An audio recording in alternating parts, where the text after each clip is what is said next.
For Creamer Media's Polity, I am Shannon de Rehove. Researcher and analyst Professor Raymond Suttner joins me for Suttner's View, a weekly commentary on South Africa's political scene. Welcome. Thank you. What do you think of the current state of public institutions like Parliament, the judiciary and other state institutions? And do you believe the public respects these? Yeah, well, this is happening in a week where it's the second week where we've seen disorderly conduct in Parliament, where people have been kicked out and there's been a motion of no confidence where people walked out of the National Assembly. And I think we should look at a range of institutions. We can say that when Floyd Shivambu yesterday pulled a rude sign at Cyril Ramaphosa that he is misbehaving. However, I think my starting point for asking whether people respect public institutions is to ask whether they are allowed to do their job. Now, I'll come back to Parliament, but in relation to the judiciary, for example, when the new constitution was adopted, there was a conscious attempt to move away from the way in which judges had been appointed under the apartheid regime, where the Minister of Justice or the Minister of Justice would advise the President that such a person should be made a judge. And very often these were political appointments. Now, the Judicial Services Commission was established in order to have a transparent process and a process that would really give weight to professional qualities that made a good judge. But what has happened in recent times is that the ANC has nominated members to the Judicial Services Commission who in many cases say nothing.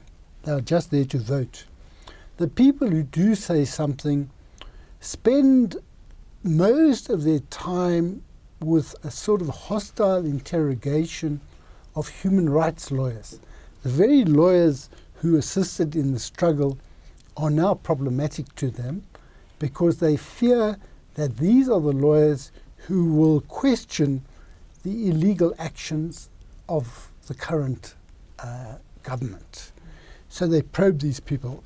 But I think there are ways in which this plays out, the way in which the appointment of judges play out, which is corroding confidence in the process. And we could start with the appointment of the current Chief Justice.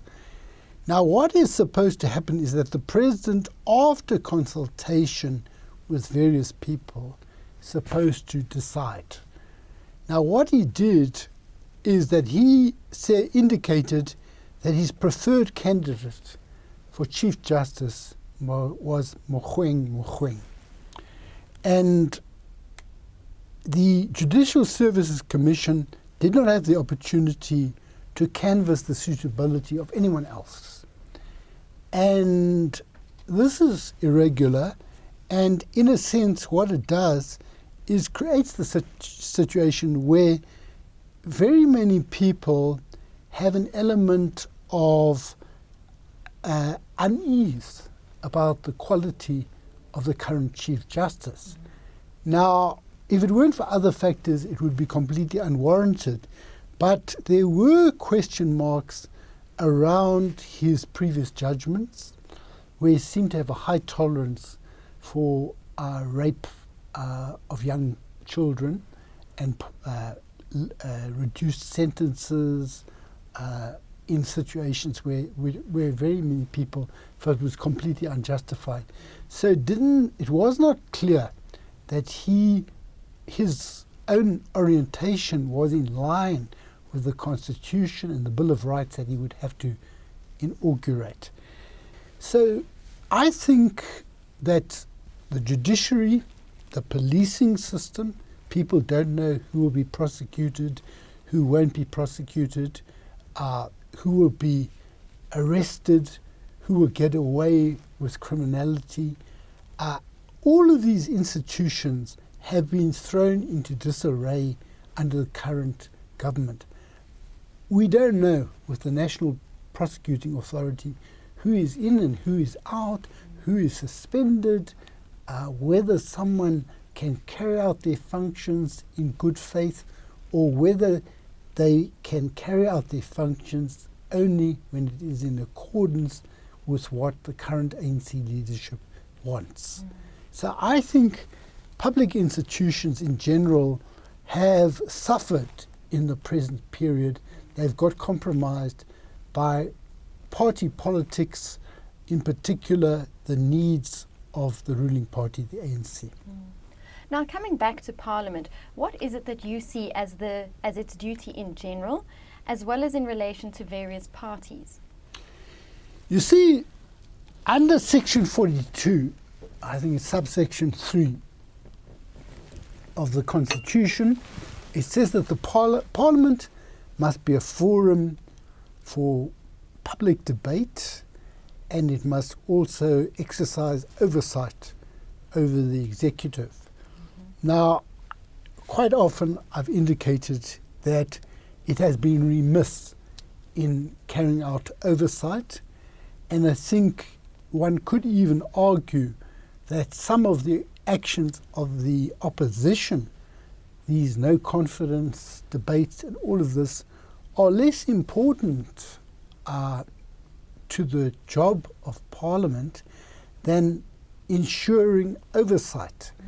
I've referred in the other interview to the lack of clean audits. If they were to devote more of their time to oversight over local government, because the problems that we face are happening from top to bottom, I think that there is a desire for drama on the part of the opposition, which I think in some cases does not serve as much purpose as nitty-gritty holding to account in all parts, all levels of government, in all provinces, including in the Western Cape, where there are illegal evictions and a number of other irregularities. But insofar as Parliament is supposed to be a place for public debate, I think that the ANC has not properly absorbed the necessity of allowing space for opposition. The way it relates to the opposition is to ram things through. Now, this treatment of whatever I said now about the vote of no confidence in the Speaker, nevertheless, it was a legitimate thing, and the way they tried to do it is to play games, tricks with the opposition to bring another motion, things like this. Now, and also to bus in people. So they create an atmosphere where a perfectly legitimate resolution saying that they don't have confidence in the Speaker becomes a trial of strength whereby you show that you have the overwhelming power outside there, that the backing that you have displaces the need to make arguments. The needs, I don't myself buy all the stuff about honourable member this and honourable member that, but what I do believe is that you must show respect for the argument of all contributors to debate. There should be an opportunity for Musi Maimane, for IFP, for EFF to make their arguments. Now, the ANC has not demonstrated that it is comfortable with multi-partyism and pluralism. It is actually only comfortable with the sense that it drives the agenda on its own. But when you're in Parliament with others, you have to listen to them. You have to show them that they have the space to put their arguments. Whether they are voted down or not is a separate matter, but you have to observe basic decorum. Thank you very much. Thank you. That was Professor Raymond Suttner speaking to Creamer Media's Polity about ANC rule and the state of public institutions.